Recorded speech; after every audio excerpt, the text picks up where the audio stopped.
Hello. Thank you for being a 4-H volunteer. We certainly appreciate all of the efforts and your energy to change the lives of Nebraska's young people. Thank you. As we talk about that, one of the things I wanted to share today was a little more about the University of Nebraska-Lincoln's youth safety policy. Many of the pieces of that policy are things that you already do and certainly best practices for working with young people.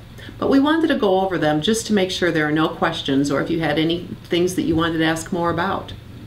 The first thing to think about is that really this policy is of benefit to all of us. It's of benefit to the young people with whom we work, as well as you as the adult volunteers. It just makes sure that everyone is in the safest environment possible. The first part of that policy is registering as a 4-H volunteer.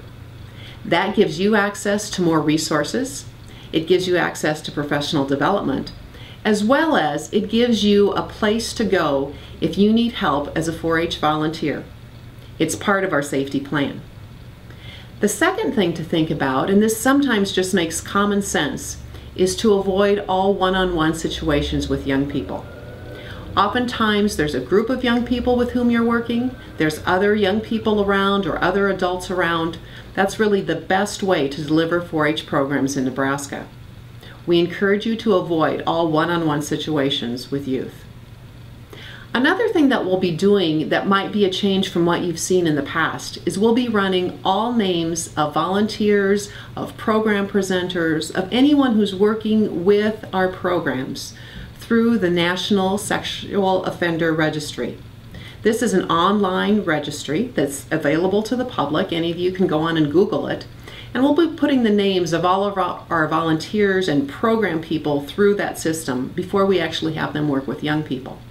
So that's another change that you'll be seeing. If you're using your car to drive young people from one place to another, or a different kind of car, someone else's car, we're going to ask for a driver's license check.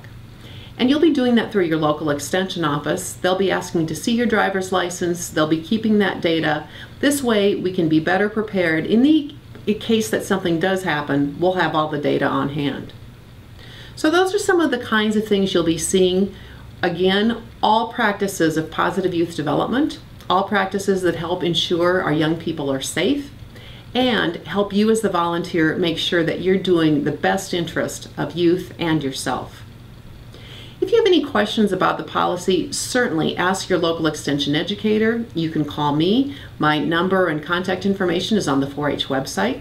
We anticipate this will go very smoothly, and as a team, we can continue to make a difference in the lives of young people. Thank you for all of your work. We do appreciate it.